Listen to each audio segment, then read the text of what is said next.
nearing the end of the symbols course, and the symbols course is the fourth in a sequence. And what we're trying to do in this sequence is to recognize that there is an ordinal phase form that's happening. We began at the start of the year with nature, and we did 3 months on nature, and then 3 months on ritual, and then 3 months on myth, and now 3 months on symbols. So let's form in our attention, let's form those 4 words in a sequence: nature, ritual, myth, symbol. Nature, ritual, myth, symbol. When they're in that phase, when they're in a cardinal series like that, what we have is a development. We have an evolution. We have, as we will see next year when we look back, we have the beginnings of a history. We have a chronology. So that you could go back and you could look at the beginning of nature. And what did we initially do in nature? We looked at where we lived. And then we took a walk from where we lived around the neighborhood, our neighborhood, and came back to where we lived. We made then a written record of that short walk. Then the following week, we took the same adventure to take a walk from our house in our own neighborhood and come back with the addition, the single addition, that we were to pay special attention to one of the 4 elements: earth, air, fire, water. So that those 2 walks then were distinguished by an indexing element, whatever the element was, say fire. Then we were to take a 3rd walk by using a different element or a second element brought into play. So in nature, right away, we set up out of the initial situation, we set up a propensity for a repetition which is never exact, which is always at least one major indexing element different from before.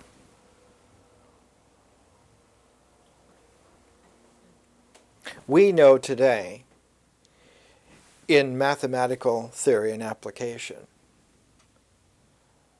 that there are field phenomena known as random walks. There are whole books of modern mathematics written on this phenomenon. We also know from developments in what is generally called chaos theory that if you know the initial point, even if that initial condition is left to a random motion, the longer it runs, the more it will come into a pattern controlled by a double attractor focus of the field. And you will get what's the famous butterfly effect. Actually what it is a variant on the infinity sign. Because the old ancient wisdom, ancient, how ancient is ancient?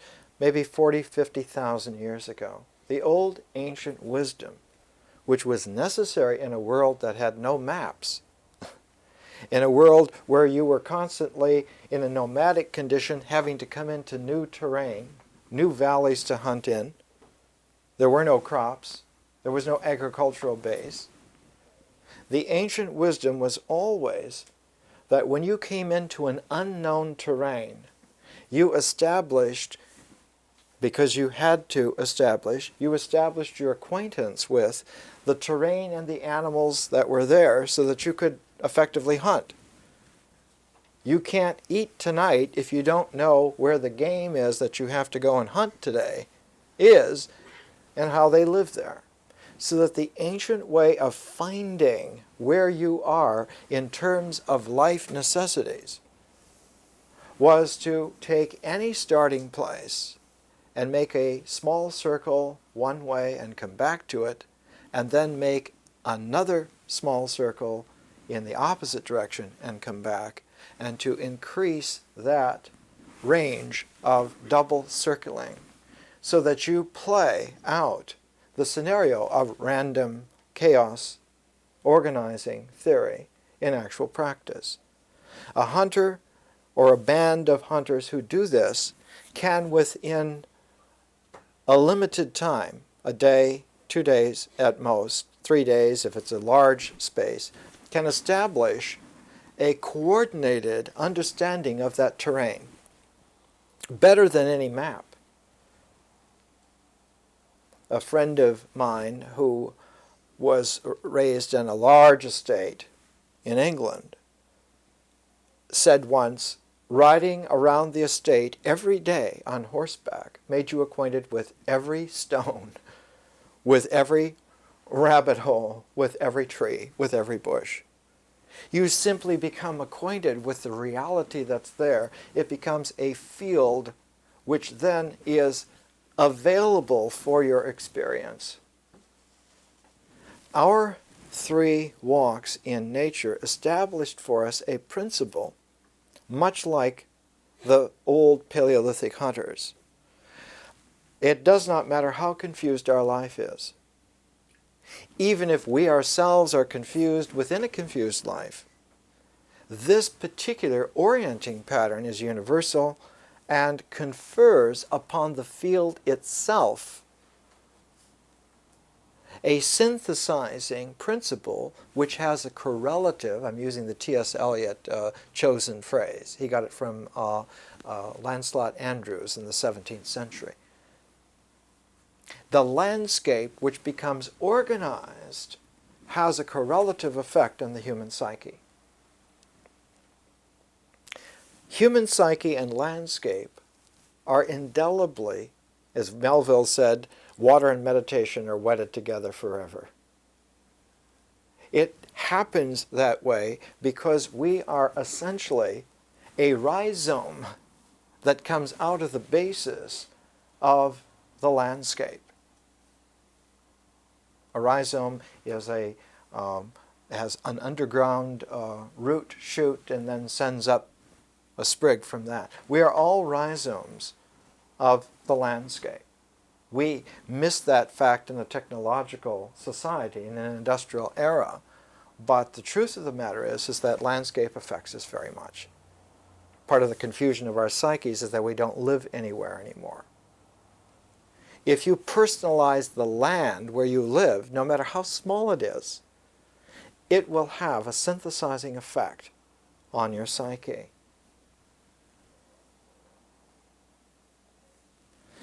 We learned in nature that if you take a natural sequence as your motion base, that integration then will always proceed by a cardinal series of phases. And that cardinal series of phases will have a property that allows it to be transformed, to be taken out of a cardinal series and put into an ordinal series of rankings. What we want to do here at the end of symbols is take the cardinal series of 12 natures, 12 rituals, 12 myths, and 12 symbols and rearrange that line into a shape. We want to make a shape out of it. We want to take the line of development and make a figure out of it. Now, if we were in the hands of a competent teacher, we could make a nice square out of it. I'm not that good. So I have to settle for something sophomoric like a circle. A circle is much easier to do than a square. Somebody like Leonardo could have done a square for you, but I'll settle for a circle. What happens, though, is that we will see that the circle that we're going to make in the next couple of weeks must not close. It must not be a close-in circle. The one end of the curving line must be at least one indexing element different from the beginning. At least one, and hopefully more. If that is true, then that differential between the end of the year and the beginning of the year, we will have come back, but we will have come back in such a way that we are slightly different. That kind of initial point becomes then the starting place for a whole new field of inquiry, the second year of our education, which does not concern the movement of nature, but concerns the movement of consciousness. The whole first year of this education concerns the movement of nature. The second year concerns the movement of consciousness. Not consciousness as imagined by someone, not consciousness in terms of a dictated metaphysic or an imposed politic, but consciousness as we actually bring it into play and into use, our consciousness. We want that pragmatic tone to it. What you do with that later is your concern, is your business. My concern is that the second year be about your consciousness and its development. In order to ensure that, I am trying now to bring us back in such a way that we return to the beginning, back to nature. The first lecture was called Tao Thoreau. I gave a copy of the tape of that first lecture to a friend of mine who does a lot of these complex computer light show demonstrations around the world. He's listened to it 4 times. He called me on the phone. He says, every time I hear it, he says, I hear something new. I said, well, you're acquainted with infinitely expanding matrices. You should hear something new. The same thing here. In order for a line of development to happen, in order for a cardinal series to happen, in order for phases to occur in alignment, there must be a synthesizing principle that carries that motion. And in nature, that synthesizing is done by time. It's done by time. Without time, none of the phases would hold their alignment at all. So that a cardinal series is a time-bound dynamic.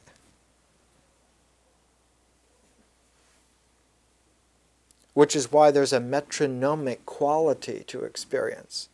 Which is why the most primordial movement in ritual expressing the mystery of nature's movement is rhythmic dance. Drums beating, percussion, and that kind of dancing. And the most primordial dancing, if you've seen it, whether it's Australian Aborigine or it's ancient American Indian or whatever, is always a movement. There's a kind of a staccato movement with the feet, which imitates a kind of emotion which you see visually if you look at water in deep sunlight and the motions on the water glisten.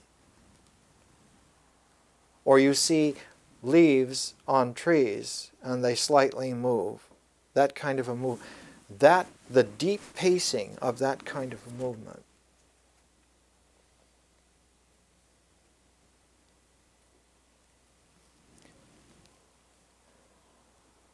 Let's bring ourselves to the end of that line of development. We started with nature, and we realized we have to have a nature base. We realized that there are phases that must somehow have a periodicity, that means time element. phases in periodicity that have a natural beginning, and somehow they come into our minds as symbols. So that the symbols that are in our minds are directly related. They're descendants somehow. They are continuing periodicity phases of something that began in nature. What would you use to characterize then the time periodicity of all of the phases in the entire structure when the line curves around and becomes, in my case here for you, a circle? Or in the case of a Leonardo, a nice, big, perfect square. What would you use? What in nature would you use? You would have to use something that has a long enough periodicity to be workable over quite a span of time, and yet short enough that one could follow the changes, and that the changes would always have to follow a very set, repetitive order which slightly changes every large cycle. What would you use? The ancient answer, the whole world round on this planet, was to use the moon. The phases of the moon were used to be a time indexing, a periodicity articulation to everything that happens to us from nature to symbol. So it's not surprising when we come to symbols 10 today, and we're using Yates and Jefferson as the culminating pair of symbolic understanding of how integration in ourselves, in man, in human beings, how it all really comes together. We shouldn't be surprised at all that Yates uses the phases of the moon to express the periodicity integral in his vision, in his book, The Vision. It's the most trustworthy basis that one could have come to. And while Yates was an extraordinarily gorgeous rebel in many ways, he was also a very deep, diehard traditionalist, and exquisitely so. We talked last week about how the book A Vision by Yates has an origin and a beginning in a poem that he wrote. A poem that he wrote back sometime. It was the last poem in a whole collection of poems that was published, a very small volume called The Wild Swans at Cooley, published in 1919, just as the First World War was coming to an end. And the very last poem in that collection was entitled The Double Vision of Michael Robarts. The Double Vision. It's like a double center, the butterfly effect. Why double? Because, as Lao Tzu says in the Tao Te Ching, of the Tao no one can know, but of what can be known and named, pairing is the deepest of them all.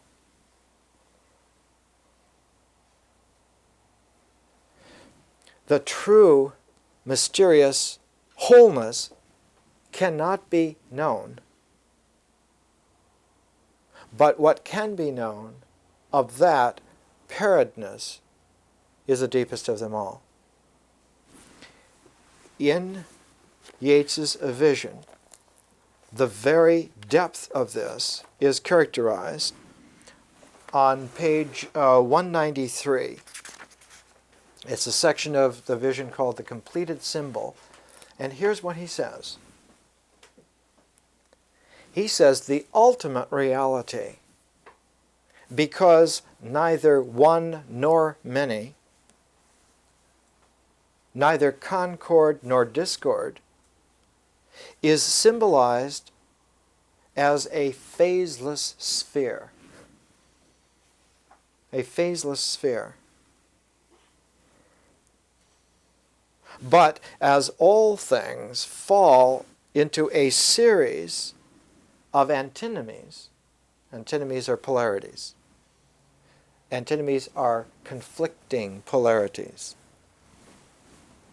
The word antinomy comes from the element antinomy that was used in alchemy to precipitate a reaction.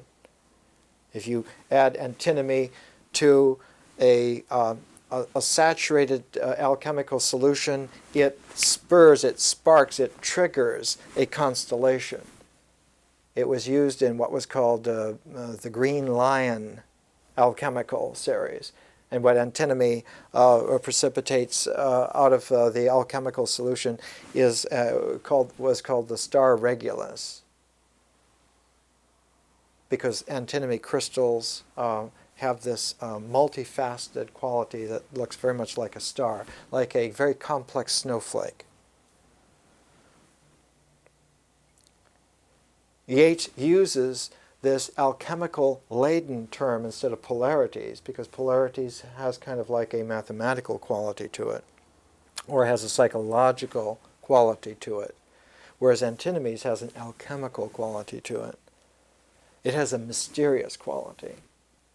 It means polarities that act not just in abstraction, but act in a solution, an alchemical solution, and precipitate out of their action something completely new, a transformed reality.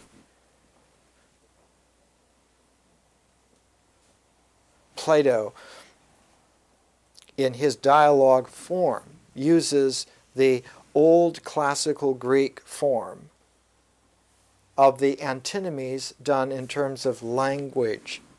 A conversation that's held in antinomial form is a dialogue, and when it does, the dynamic that develops is a dialectical movement, and the dialectical movement in a Platonic dialogue or in any kind of situation like this always develops towards a resolution. There's always a conclusion. And if one handles it with finesse, if one always forestalls a premature resolution, one will end up with the resolution, which is natural to the form of the process. And so the whole wisdom in a Platonic dialogue philosophy is to forestall premature conclusions. That's the only thing a teacher has to do. It's the only thing a Socrates had to do. Every time you come to a conclusion, to just question your conclusion and continue thus the dialectical process. And if the student will stay with such a teacher long enough for the natural conclusion to come out, the natural conclusion will always, as Plato says, be true. However surprising it is, and sometimes surprising to both teacher and student, having reached that together through letting the process go to its complete end is what is called, the Greek word for that was aletheia. It meant true in the sense that it could not be taken apart into any pairedness. It was always only oneness.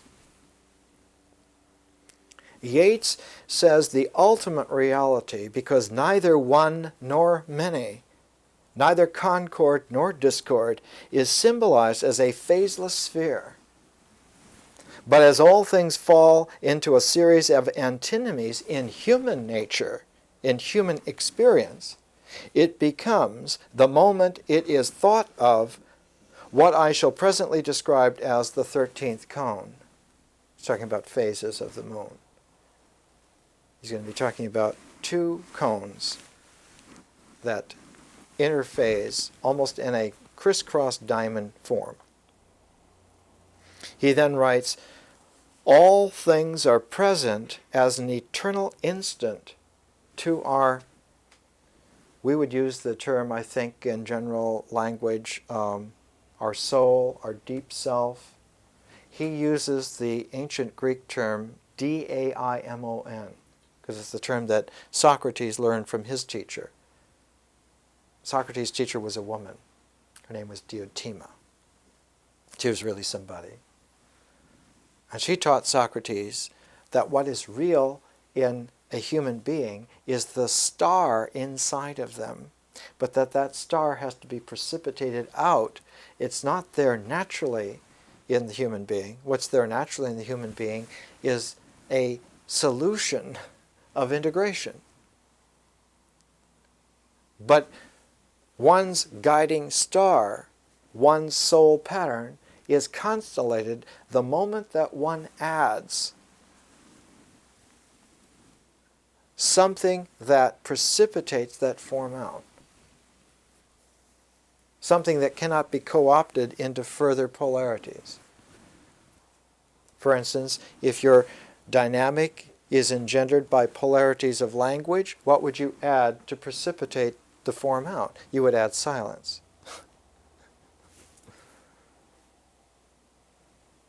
If you were using silent mimed gesture, you would add a word.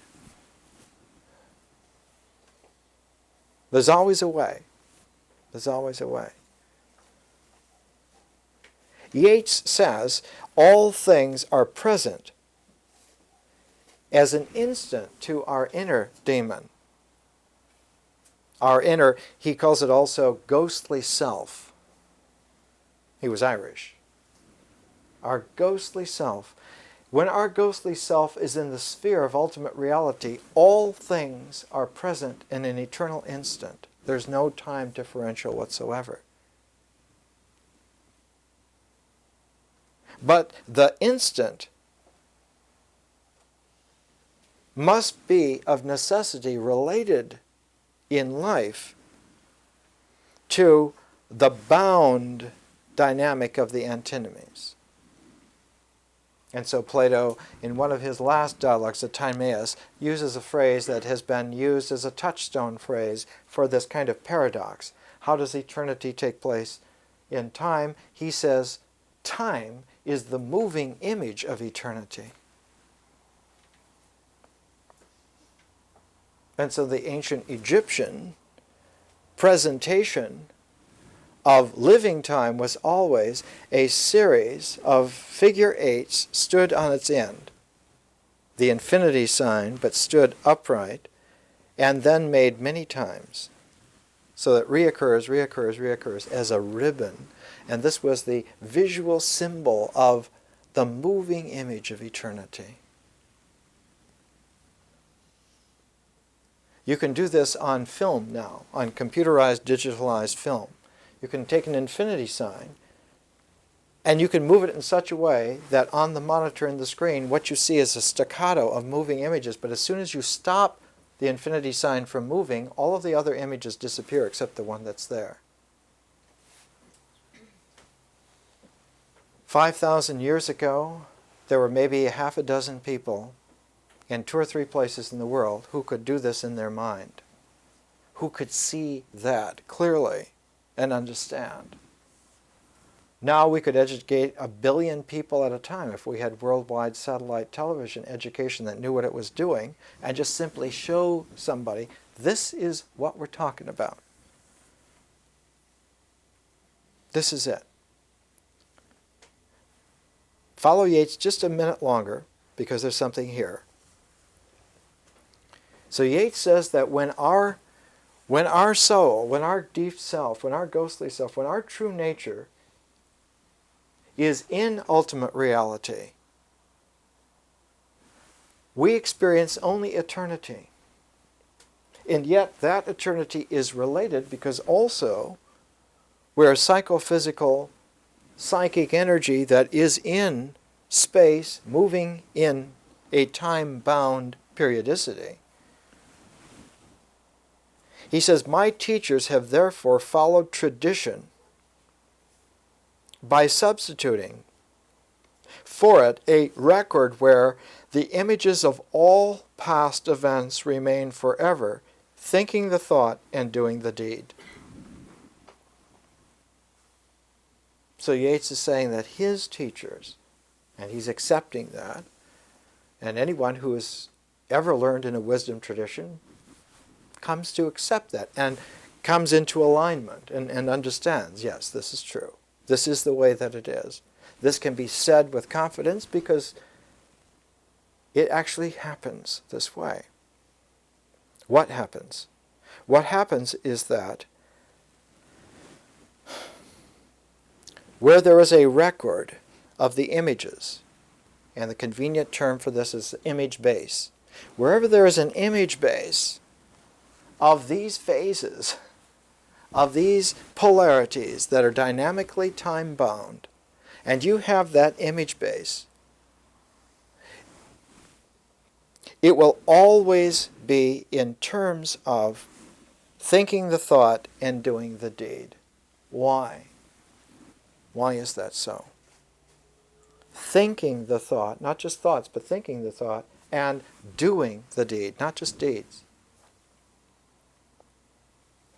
4,400 years ago, when Zarathustra wrote his Gathas, through the Gathas again and again, you find that Zarathustra says that what is real are deeds and thoughts.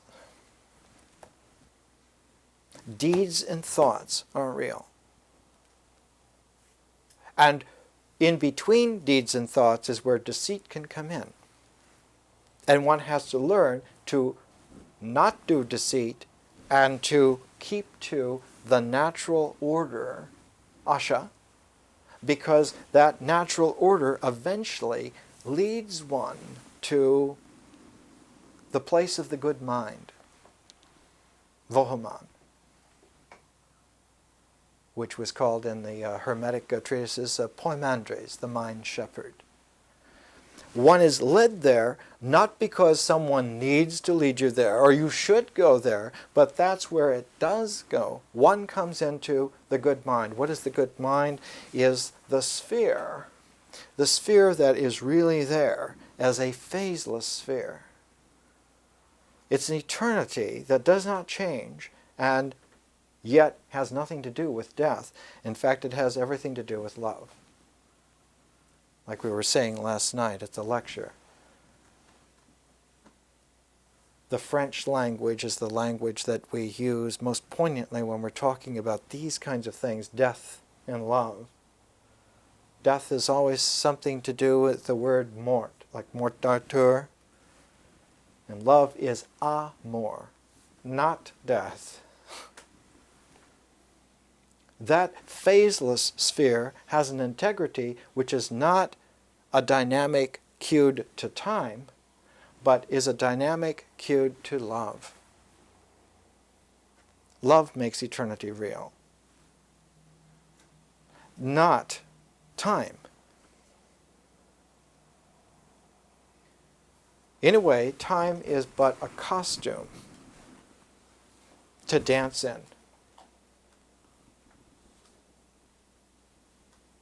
That's all it is. Time is just a costume to dance in. Okay, this is under the ultimate complete symbol in Yates' A Vision. And we're going to develop this next week more so that you can see how it fits into the phases. But let's go back for a minute to the beginning of Yates, to his poem in 1919. He wrote this in 1938, about 20 years later. Let's go back to 1919. How does he begin? When he first senses in himself, he's first sensing that something is stirring. Why is it stirring? Why would he write a poem like this? Because Yates, for the very first time, was experiencing love, actual love in his life. He had gone through dramatic, imaginative medieval romances with an icon, Maud Gonne. He'd gone through infatuations. He'd gone through affairs. He had never been in a love situation before. And when a human being is put into an actual true love situation, all of the juices that happen tend to not pay attention anymore to time constraints, to the periodicity of time, and become more and more interested in what is actually true. And what is actually true is that this time was only a moving image of something which is real.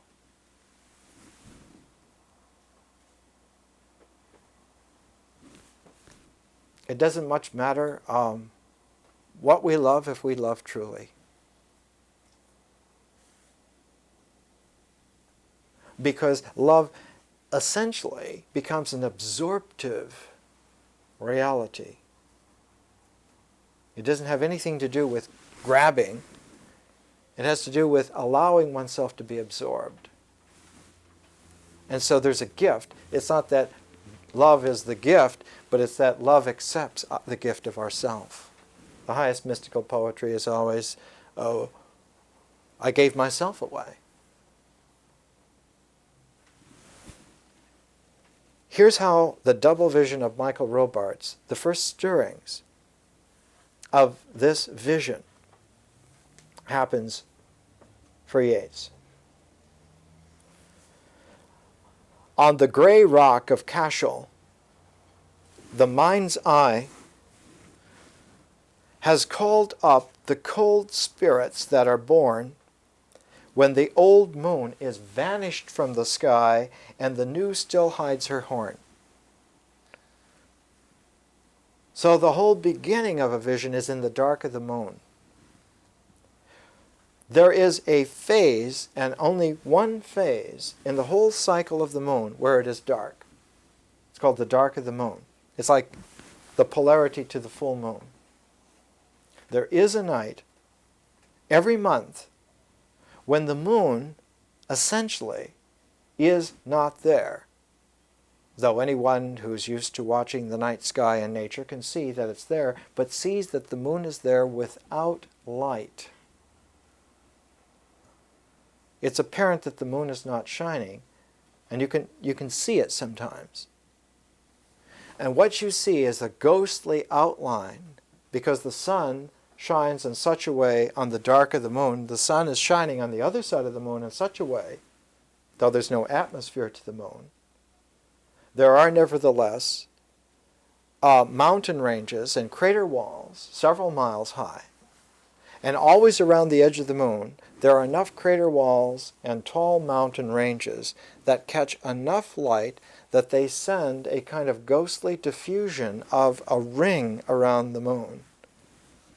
And in mystical illustrations, William Blake uses it very often. That mystical ghostly moon that's there is like the confirmation that though the deep self can never be found, it can never be found, the absolute certain evidence that it is real can be found.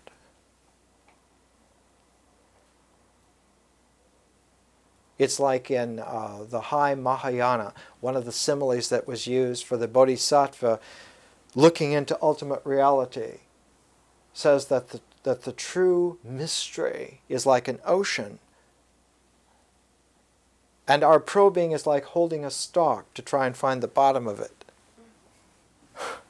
You never can do it. But close observation shows that the stalk is wet.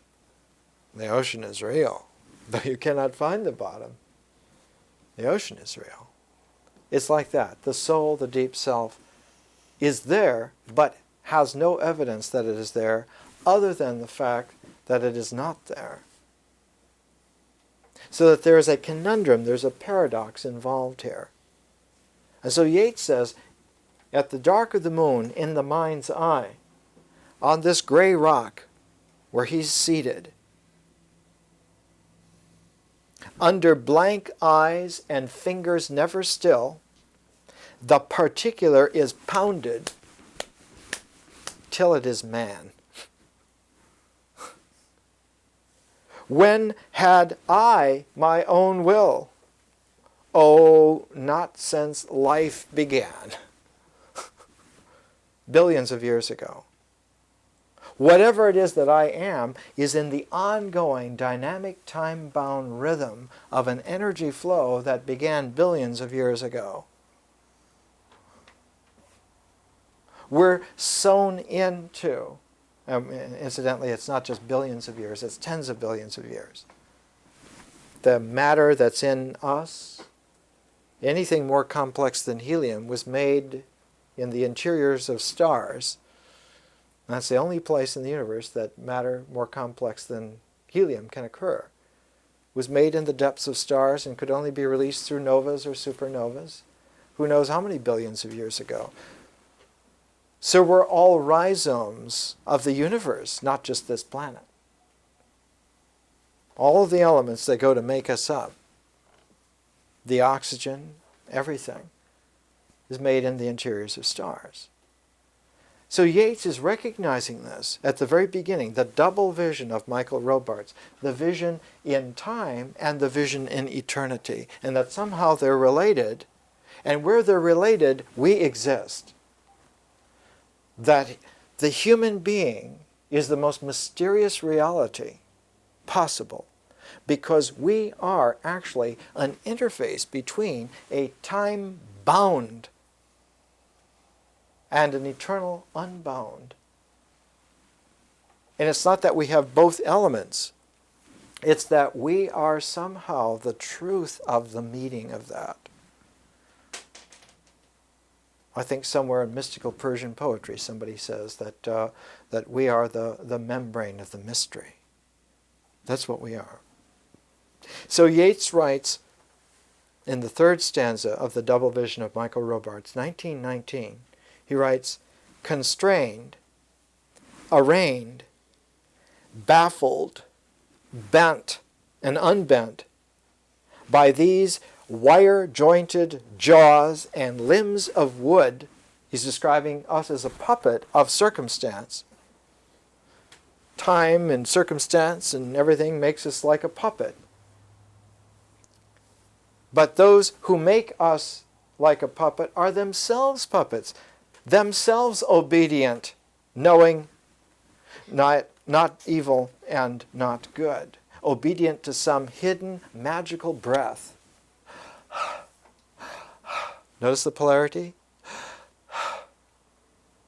Breathing is a polarity.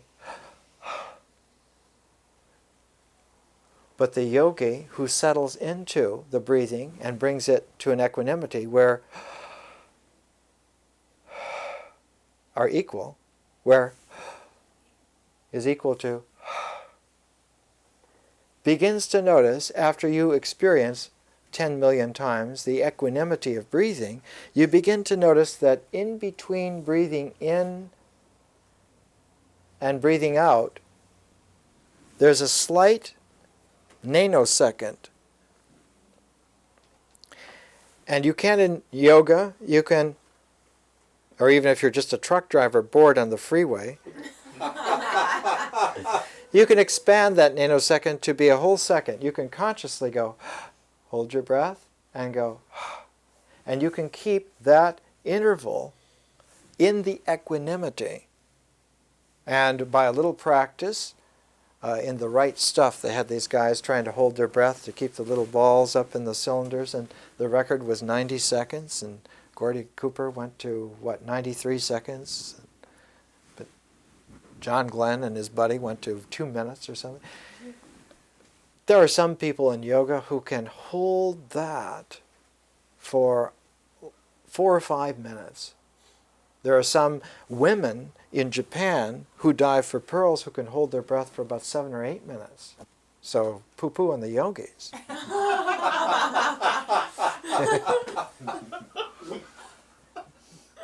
But notice here, not only is there an equanimity of holding your breath with inside, you can also hold your breath by exhaling and then not inhaling right away. So not only is breathing a pair of inhaling and exhaling, but it also has a pair of intervals, an inner pause and an outer pause. If you distribute equanimity to all 4 of these phases of breathing, breath becomes something different. The Sanskrit word for it then is prana. Prana. And if you focus the 4 square prana and orient it 90 degrees in one way, instead of a square you have a diamond, so you have diamond breath. That's not a bad thing, having diamond breath. A center will appear to that diamond, and the center will be always focusable in a name.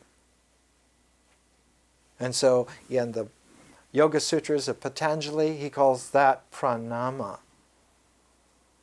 Pranama. That focuses an alchemical trigger. And wherever you put that pranama, you can transform whatever it is. It doesn't matter what it is. Because that carries, like love, on every ordinal power of the energy, of time, including right up to eternity. So Yates, understanding this, you have to understand that Yates knew a lot. Obedient to some hidden magical breath, they did not even feel, so abstract are they, so dead beyond our death, triumph that we obey. On the gray rock of Cashel, I suddenly saw a sphinx with a woman breast and lion paw. Notice the polarity. The soft acceptance of a woman's breast, the fierce possessiveness of a lion's paw, polarities. A sphinx, someone who does not talk. A sphinx with woman breast and lion paw, a Buddha hand at rest, hand uplifted that blessed. And right between these two, a girl at play, that, it may be, had danced her life away. Yates is really somebody. Let's come back after a short break. We're talking about how our mind actually works.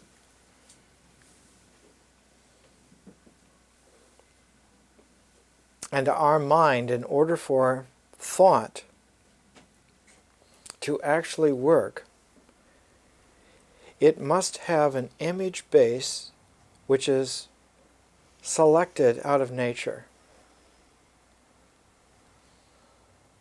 Not only must the image base be selected out of nature, but the pacing, the temporal articulation must also fit into nature, so it must be a natural pace. The images and their pace both have to be natural.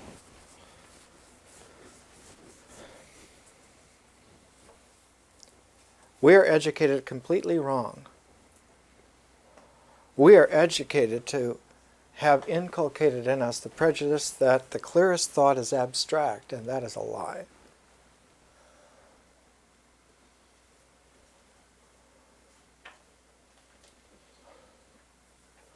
I remember a very superior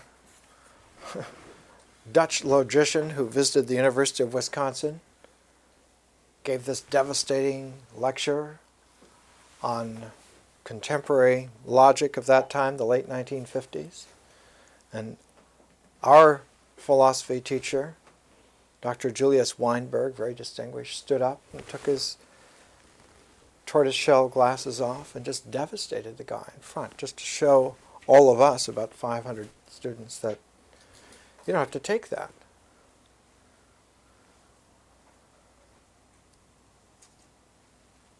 An abstract logical system is incapable of defining its own axiomatic basis by the very laws of thought. You have to have an auxiliary system to define those axioms in order to use. And so you can work abstractly as long as you are able to assume givens and convince other people just to assume them also. But if you take the tack of James Dean as Jet Rink in the film Giant, give them nothing, they can't work. Dante was always in his poetic theory saying you have to have images founded on natural happenings, because that's the only way to go transcendent. You can only transform into a transcendency out of nature. You cannot transform into consciousness out of abstraction. The transforming process, when applied to an abstraction, always goes regressive. Always. And people who base themselves on transformation from abstractions end up as neurotic messes. every single time. There's no way not to do it. Why be a sap? Why be a sucker? Why go through effective transformation processes, yogas and whatever have you? They really work.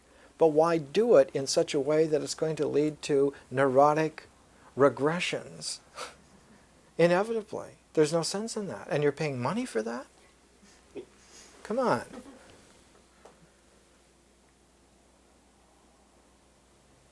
In nature, time, as we experience it, not necessarily the seconds and minutes of Greenwich time, but however you count it, however you measure it, time is always the indexing of the articulation. And the mythic presentation of time is past, present, and future. Beginning, middle, and end. Future is always seen as an end in time. The future. So when Yates is writing here,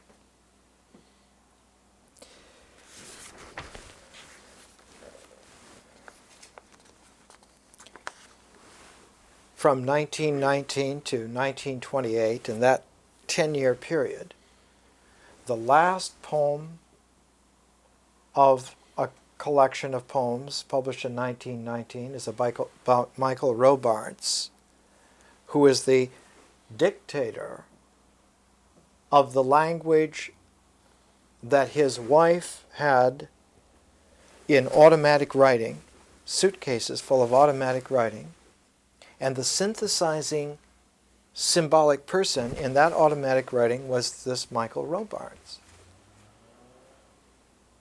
who was originally, in the 1890s, a fictional figure in a short story by Yates. And 20 years later, his wife's automatic writing has what was a fictional figure for him 20 years before, is now the deep, subconscious interlocutor for some kind of mystery coming out of his wife. How can this be? How can one man's fictional character end up as another woman's soul voice, even if he's married to her?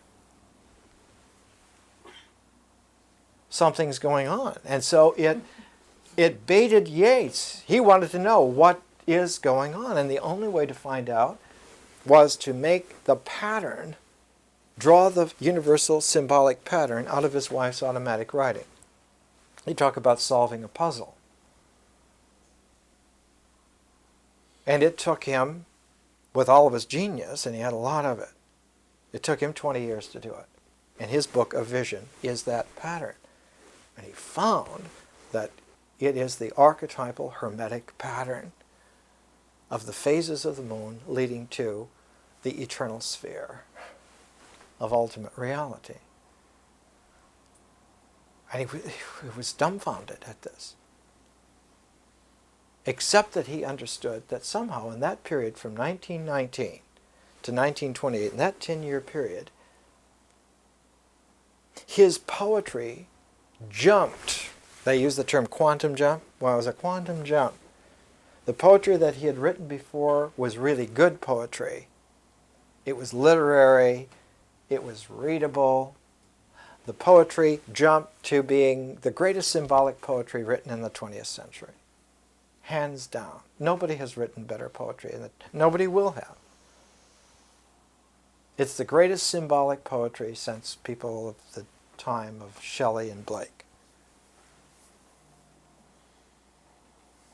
In the last 200 years, Yates is the greatest symbolic poet in any language. The last poem of the collection in 1919 was about Michael Robarts. The middle poem in a collection published in the early 1920s was about it, and the first poem in a third collection published in 1928 was about it. And those three poems linked together. They're like the beginning, the middle, and the end. The first poem is the double vision of Michael Robarts. The second poem is called The Second Coming, And the third poem is called Sailing to Byzantium. So that the last poem, Sailing to Byzantium, has the culmination, the symbolic culmination of this whole progression. And that last poem has 4 sections. All we have to do is go to the 4th section. The last section of that third poem will tell us exactly, now that we know what to look for, what strategic pattern to look for, and we know where to look, now we want to know, well, what does it say? At that synthesizing point, what does the man say? The man says this: once out of nature, I shall never take my bodily form from any natural thing, but such a form as Grecian goldsmiths make of hammered gold and gold enameling to keep a drowsy emperor awake, or set upon a golden bough to sing to lords and ladies of Byzantium of what is past or passing or to come.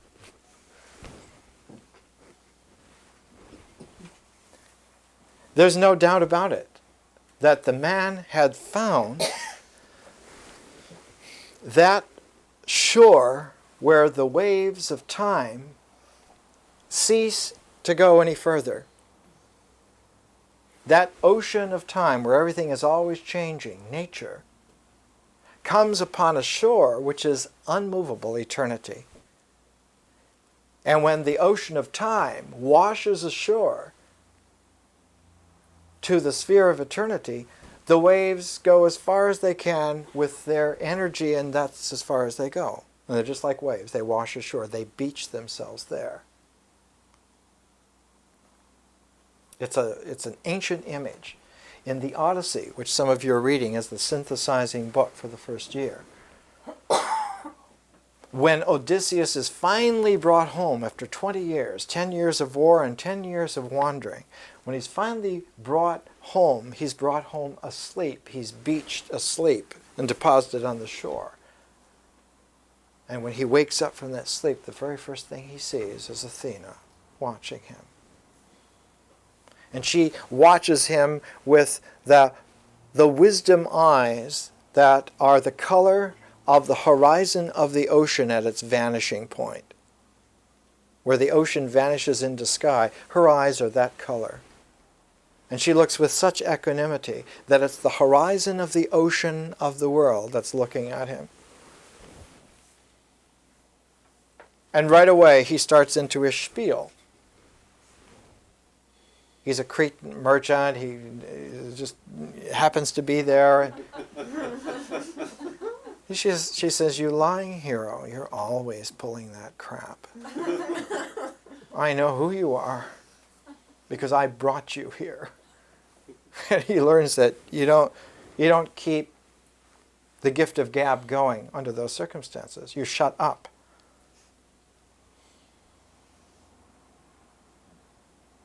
And what he learns at that moment is that he has come ashore from myth. He has come ashore from myth into the realm, the interior realm, where symbols now can be objective, they can work.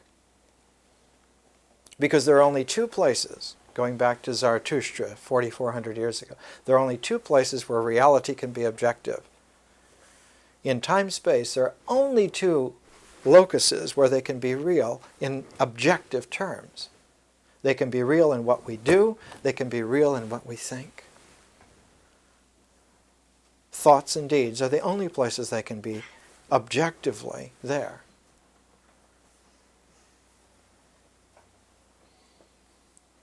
And deeds are selected out of a ceaseless ocean of change called nature. And thoughts are selected out of a ceaseless ocean of change called language. So that nature and language are 2 processes out of which come 2 land masses that are objectively there. What we actually do and what we actually think. We're taught from the junk education that's foisted upon us by bankrupt institutions that thoughts are very fluid and that they don't count. When anyone who really knows the power of thought can tell you, think a good thought because what you think is actually real. You hold a healing thought, you can heal. You hold a unifying thought, you can unify. You tell your body, I'd like to wake up at 4:43 next Tuesday morning, and your body will wake you at 4:43 next Tuesday morning. Thoughts are real. They are objectively real. They're as real as deeds. That's what we actually do. And when thoughts and deeds are in alignment, which is hard to do, that's a real yoga. When thoughts and words are in alignment, the only way that they keep their alignment is that the language is pure. And so the whole concern of Zarathustra was purity of language. Not just don't wash your mouth out with soap if you say shit. That's not it. It's that when language is pure, it means there's an equanimity that allows thoughts and deeds objectively to be like breath, breathing in and breathing out, to be aligned in such a way that if they're aligned, you can then align your language with nature. The pause within and the pause without. Once your thoughts and your deeds are aligned, then you can align the other pair of language and nature. And when those two oceans are aligned, when the tides of language and the tides of nature are aligned, language changes. It's no longer mythic, but it becomes magical. Then you can say, and what you say is real. It happens. Then the words that you say in this universe carry with them fertility.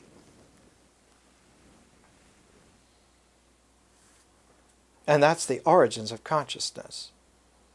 Consciousness is a self-reflective language that recognizes it can, out of its process, out of consciousness, bring a third objective reality.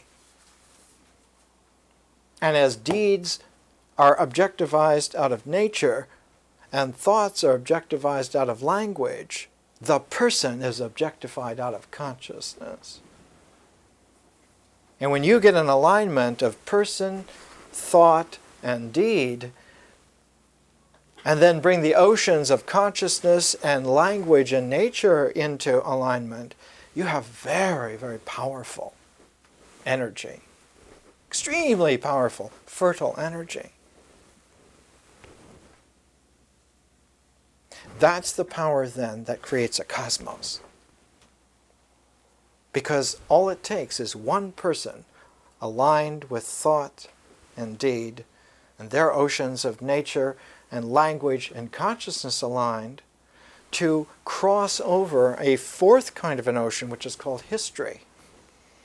And when you cross over that fourth ocean, because the cosmos is born out of history. That's why God used to be called the Lord of History.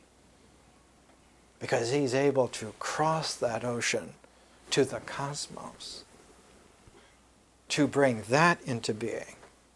And the whole universe, no matter what it was, even if it was just illusion, becomes real in that way.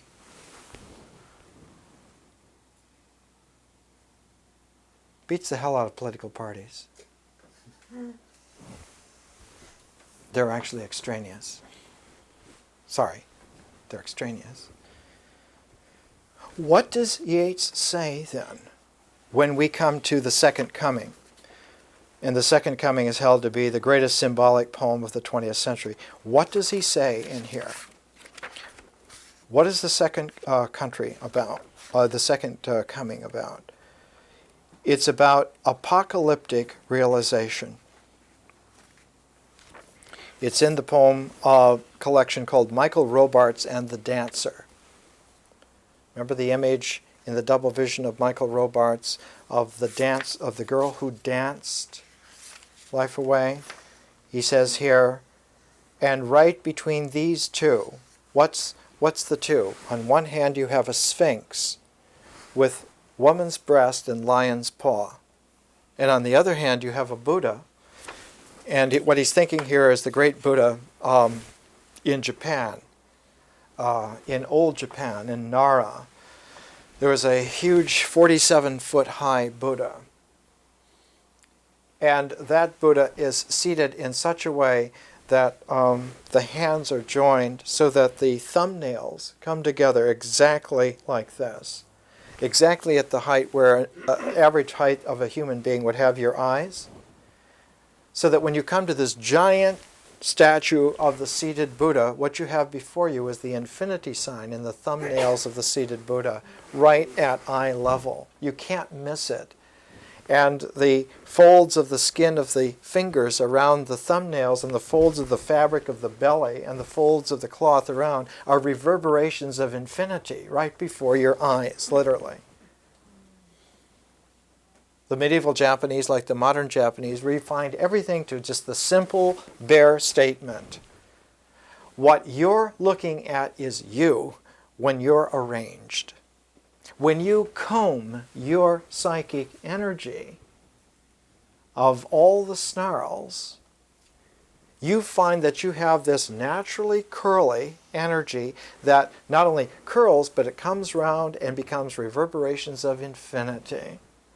And that's what you are. You're not some helpless slob worrying whether the paycheck's coming or not.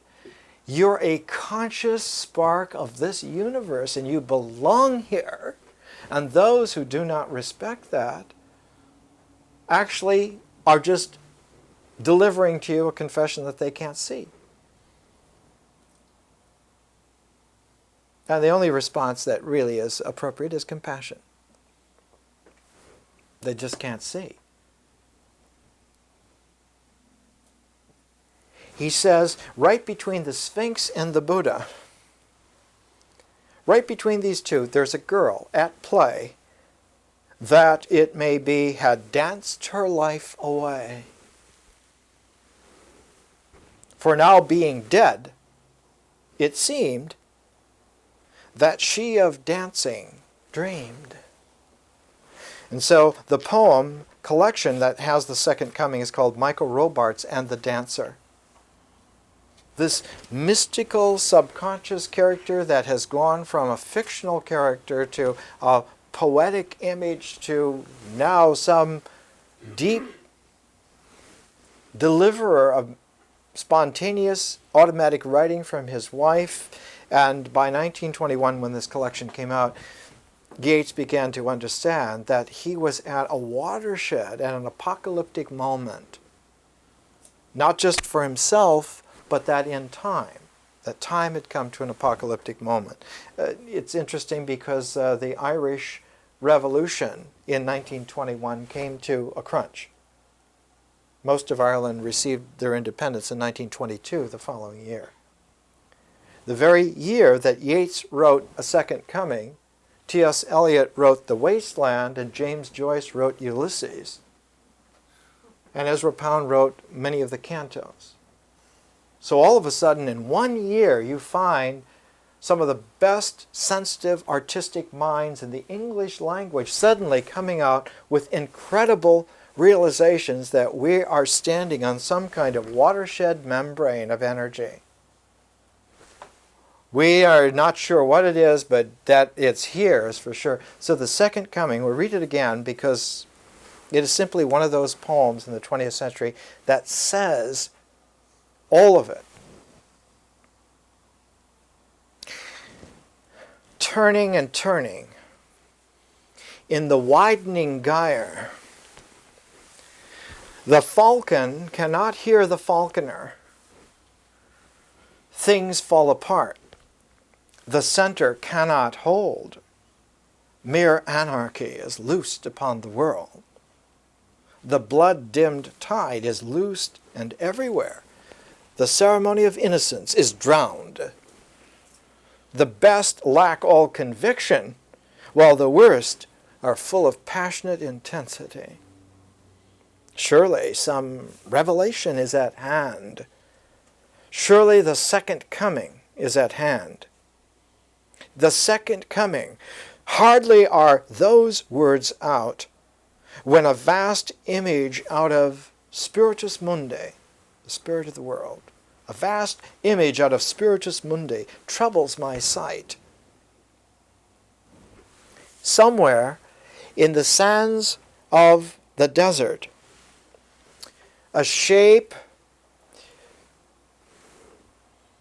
with lion body and the head of a man,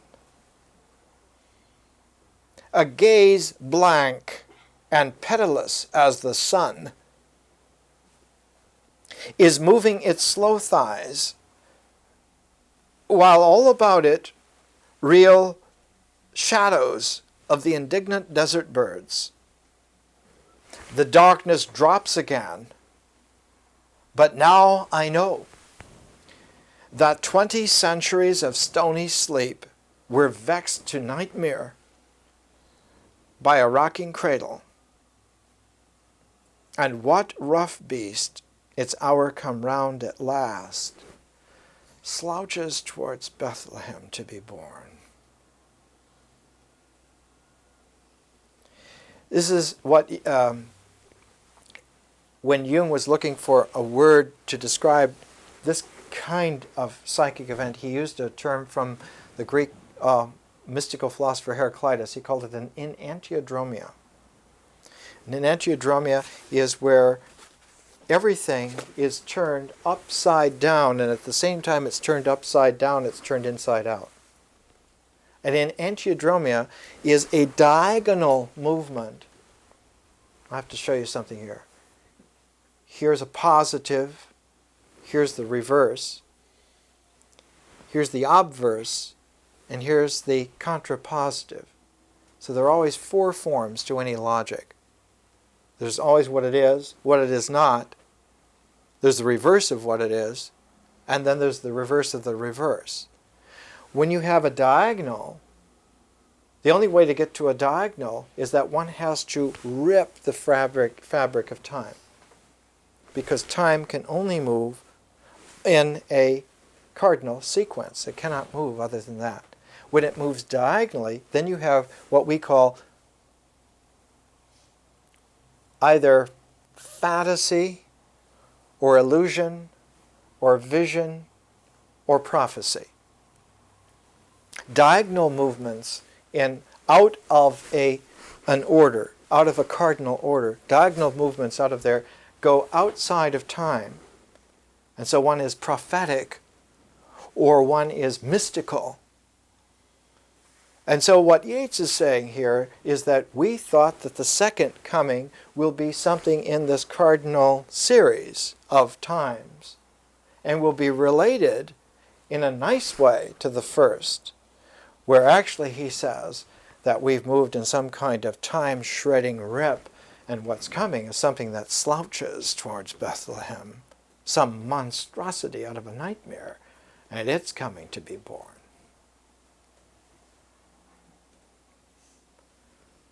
How does this happen, one says? What's going on here?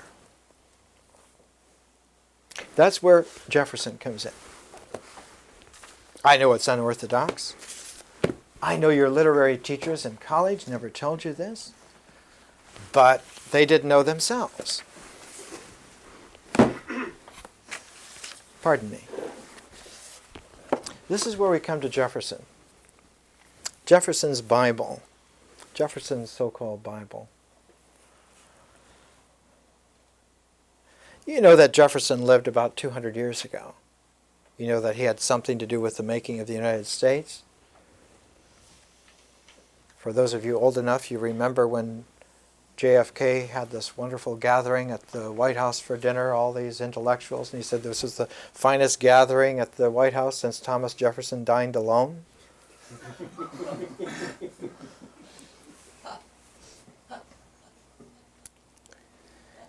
And you know, like most practical geniuses in the world, there was somebody who taught him. Like behind Alexander the Great, there was Aristotle. And behind Aristotle there was Plato. And behind Plato there was Socrates. There's always someone that teaches. Behind Socrates was a woman, Diotima. There's always someone who teaches them. Behind King Arthur there's a Merlin. It's always like that. When there's somebody really effective, somebody taught them.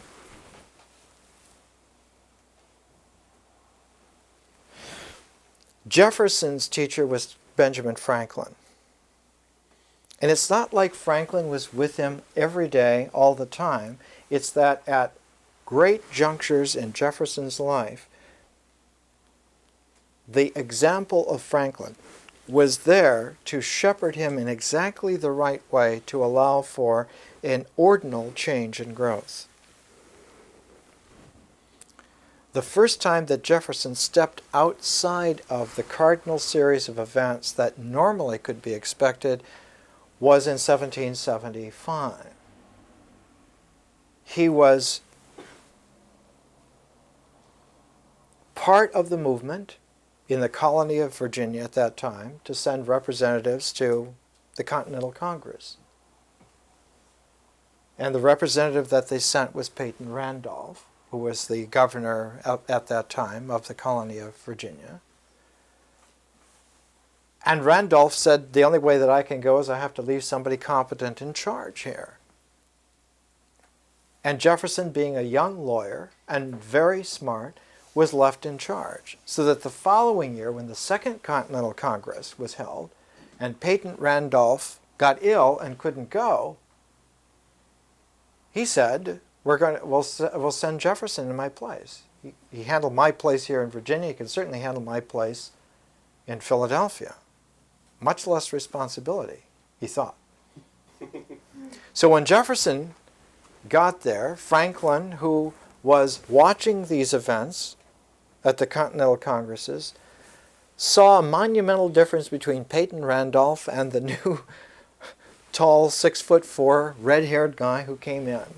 And he asked who this was, and someone said that he's the one who had written the little tract about the necessity for having a coherent lifestyle in terms of religion and in terms of humanity.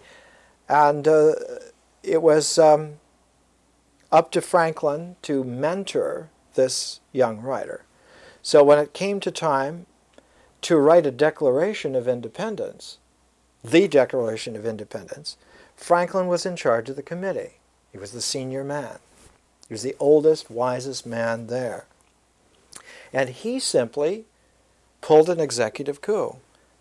He said to everyone else, we're all thirsty. Why don't we go and drink, and we'll let young Thomas Jefferson here write a draft, and we'll correct his draft. All we need is a draft to work with. And so Jefferson wrote his draft.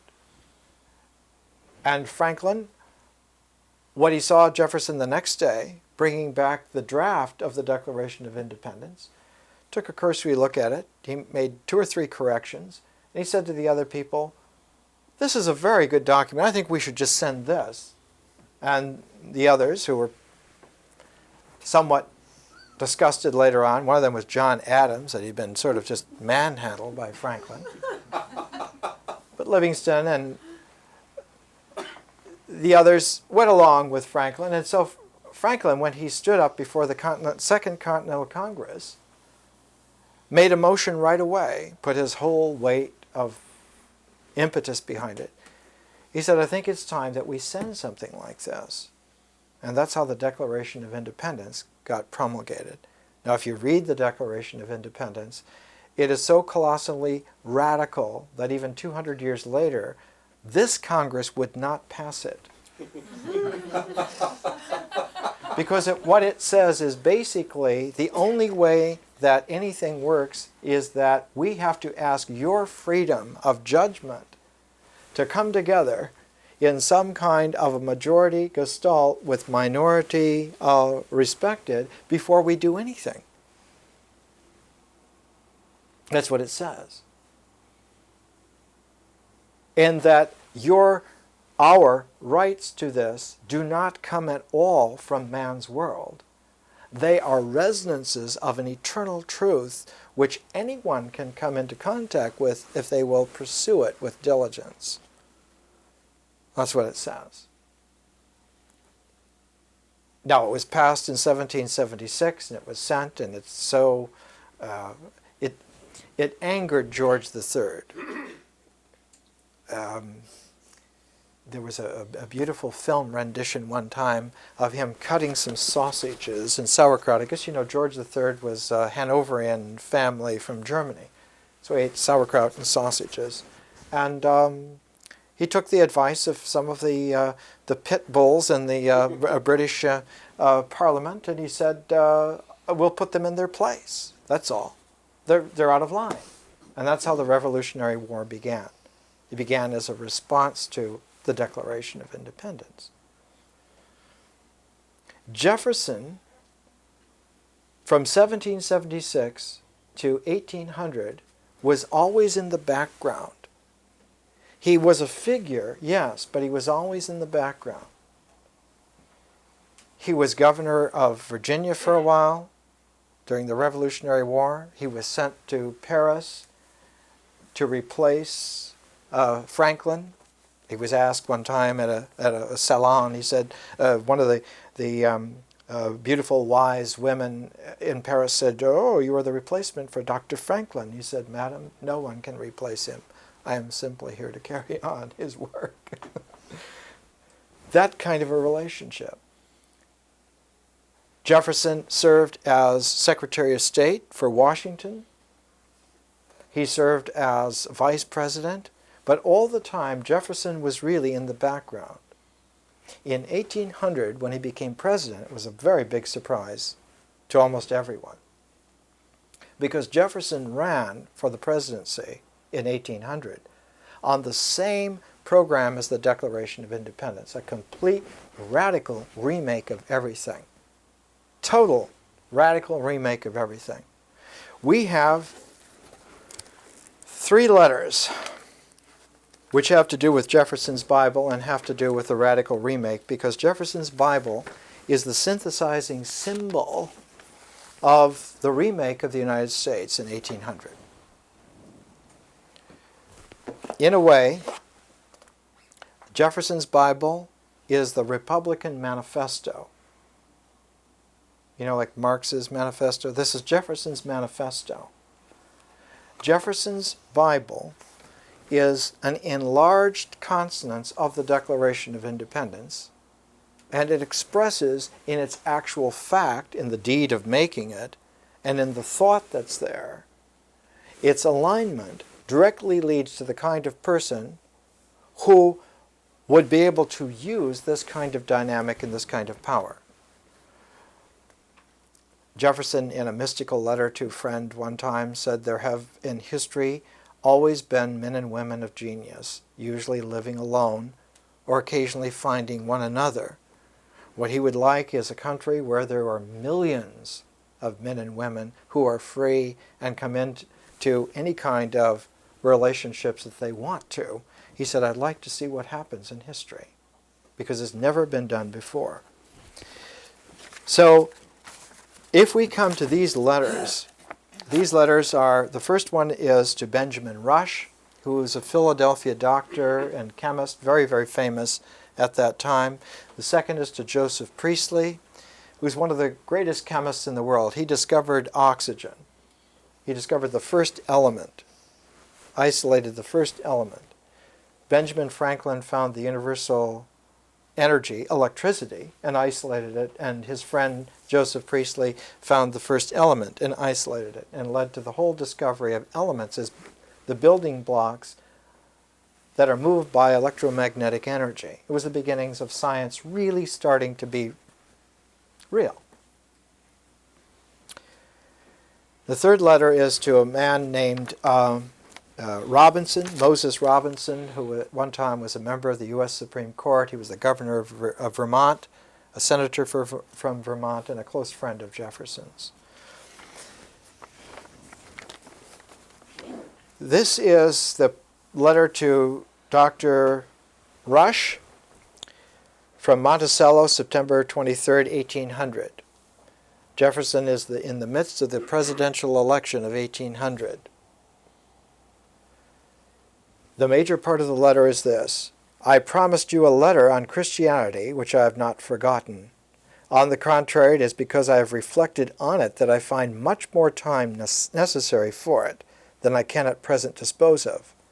I have a view of the subject which ought to displease neither the rational Christian nor deist, and would reconcile many to a character they have too hastily rejected. Who is the character they have hastily rejected? Jesus.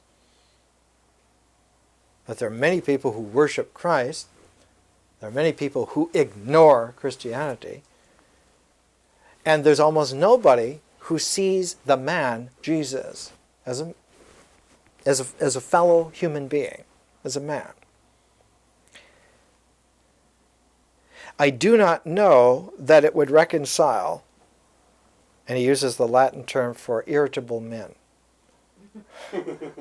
that there's some men who are permanently irritable. You've run across them, have you? I do not know what will reconcile them, and they're all up in arms against me. Anyway, their hostility is on too interesting ground to be softened. They love their own hostility. But he promises him that when he has a little time, that he will do this very book. Jefferson's Bible was that book. Not a book of theology on this or that. Not a book of philosophy adding to it, but the simple alignment of word and deed, of taking out all of the extraneous narrative and taking only the language and putting it into its cardinal sequence for the first time. Taking excerpts from all four Gospels and having these excerpts line up to make one cardinal line, one series. It had never been done. It had never been done. Can you imagine this? So when Jefferson did this, how did he do it? He didn't have a computer, so he did scissors and paste, which is not so primitive because if you look at your computer, it says cut and paste. So don't be so huffy. Took scissors and paste, and he cut out only the passages that, to his discrimination, had a ring of clarity to them, and then arranged them in a cardinal sequence. Now what happens when you get a cardinal sequence that is complete like that? It's like a DNA strand. It has its own internal curling structure, always a helical kind of a situation. Now we know, for instance, remember we talked in Nature about the double helix a little bit, and how in James Watson's book on the double helix that the early tomographs of the crystalline structure of DNA showed a top-down view. And if you have a top-down view of a helix like that, it shows up in a certain kind of radial pattern. It shows up as an X over another kind of a crossed coordinates. So you get an 8-rayed mandala when you look at the strands of life from the top down. If you do a cross-section of any DNA strand, any double helix strand, you will always have this. So when you look at a mandala or something like this, it is a cross-section of the movement of life. It takes a really powerful yogi to be able to translate from one to another, but it takes a very mediocre high school student now to do this in terms of science. You can actually do it. What Jefferson did with his Bible is he allowed for someone to see for the very first time the cross-section of the personality of Jesus as a person. It was very radical, extremely radical. So he writes here to Joseph Priestley. This is March 21st, 1801, this is the time when Jefferson was taking office as the third president of the United States. It was the day in which he began what's called the real revolution.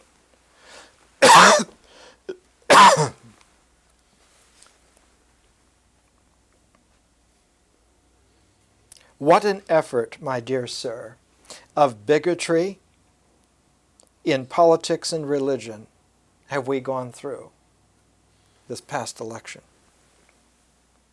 The barbarians really flattered themselves that they should be able to bring back the times of vandalism, when ignorance put everything in the hands of power and priestcraft. All advances in science were proscribed as innovations. They pretended to praise and encourage education, but it was to be the education of our ancestors. We were to look backwards, not forwards, for improvement.